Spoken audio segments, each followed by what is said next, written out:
171 పరుగులు, స్టార్క్ 4 వికెట్లు. అయినా కూడా ఆ మ్యాచ్ గెలిచింది ఎవరు తెలుసా? ఒకే ఒక్క ఇన్నింగ్స్ మొత్తం మ్యాచ్ తలరాత మార్చేసింది. ఈ వీడియో పూర్తిగా చూస్తే ఈ మ్యాచ్ ఎందుకు థ్రిల్లర్ అయిందో మీకే అర్థమవుతుంది. నమస్కారం మిత్రులారా, ఇవాళ మనం మాట్లాడుకోబోయే match Sydney Sixers versus Brisbane Heat, ఒక high voltage T20 thriller. BRH batting చేసి 171 పరుగులు చేసింది. చూస్తే ఇది మంచి స్కోరే, కానీ అసలు ట్విస్ట్ తర్వాత వచ్చింది. బ్రిస్బేన్ హీట్ బ్యాటింగ్ ఎలా మొదలుపెట్టిందో ఇప్పుడు చూద్దాం. ఖవాజా అవుట్, టెన్షన్ పెరిగింది. కాని ఆ తర్వాత వచ్చిన వ్యక్తి నాథన్ మెక్స్వీనీ. 54 బంతుల్లో 69 పరుగులు, నాటౌట్. ఒక ఎన్ని గట్టిగా పట్టుకున్నాడు. మరోవైపు మైకెల్ నేసర్ కేవలం బౌలర్ కాదు అని నిరూపించాడు. 14 బంతుల్లో 35 పరుగులు. సిడ్నీ సిక్సర్స్ బౌలింగ్ గురించి మాట్లాడాల్సి వస్తే ఇక్కడ ఒక పేరు ప్రత్యేకంగా చెప్పాలి. మిచెల్ స్టార్క్ 4 ఓవర్లు 4 వికెట్లు. కీలక టైంలో టాప్ ఆర్డర్ని కూల్చేశాడు. కాని ఒక్క స్టార్క్ తప్ప మిగతా బౌలర్ల నుంచి అంత ప్రెషర్ రాలేదు. ఇక్కడే మ్యాచ్ పూర్తిగా బీఆర్హెచ్ చేతుల్నుంచి జారిపోయింది.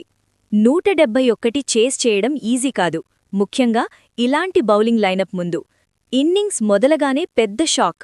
బాబర్ ఆజం కేవలం ఒక్క రన్కే అవుట్. స్టార్ ప్లేయర్ ఇంత తొందరగా అవుటవుతాడని ఎవ్వరూ ఊహించలేదు. ఆ తర్వాత స్టీవ్ స్మిత్ ఇన్నింగ్స్ని కంట్రోల్ చేశాడు.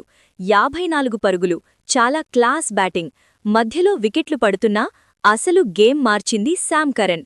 కేవలం 27 బంతుల్లో 53 పరుగులు, 196 స్ట్రైక్ రేట్.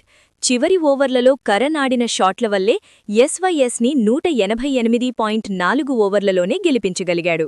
డెత్ ఓవర్లలో బీఆర్హెచ్ బౌలింగ్లో స్పష్టమైన ప్లాన్ లేకపోవడం, దానివల్ల రిజల్ట్. ఎస్వైఎస్ 177, 5 వికెట్లు. 5 వికెట్ల తేడాతో ఘన విజయం. చివరి వరకు ఉత్కంఠ. ఒక్క ఓవర్ కూడా బోర్ అనిపించని మ్యాచ్ ఇది. ఈ మ్యాచ్ మనకో విషయం చెప్తుంది మిత్రులారా. క్రికెట్లో స్కోర్ కంటే సరైన టైంలో సరైన ప్లేయర్ ముఖ్యం. స్టార్ ప్లేయర్లు ఫెయిల్ అయినా టీం గెలవచ్చు, యంగ్ ప్లేయర్ హీరో అవ్వచ్చు. మీకు ఈ మ్యాచ్ ఎలా అనిపించింది? బీఆర్హెచ్ ఎక్కడ తప్పు చేసింది అనుకుంటున్నారు? ఎస్వైఎస్లో మీ హీరో ఎవరు? కింద కామెంట్ చేయండి. వీడియో నచ్చితే లైక్ చేయండి. ఇలాంటి మ్యాచ్ ఎక్స్ప్లెనేషన్స్ కోసం ఛానల్ని సబ్స్క్రైబ్